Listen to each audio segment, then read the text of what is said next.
Kolkata police recruitment 2025, যার পরীক্ষা ডিসেম্বরে, যার টোটাল ভ্যাকান্সি আছে 3969, যার মধ্যে কনস্টেবল ছেলেদের জন্য 3624 ভ্যাকান্সি আর মেয়েদের জন্য থাকছে 345।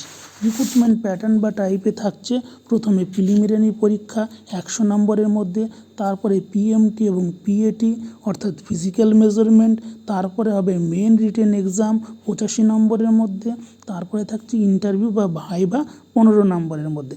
মেরিট লিস্ট তৈরি হবে রিটেন এক্সাম, মেন রিটেন এক্সামের নাম্বার এবং ইন্টারভিউ পাওয়া প্রাপ্ত নাম্বার যোগ করে। তারপরে থাকছে সবশেষে medical test. Kolkata police constable এবং লেডি কনস্টেবলের পরীক্ষা ডিসেম্বর 2025-এর 21 তারিখ। অ্যাডমিট ডাউনলোড করতে পারবে 6 তারিখ থেকে।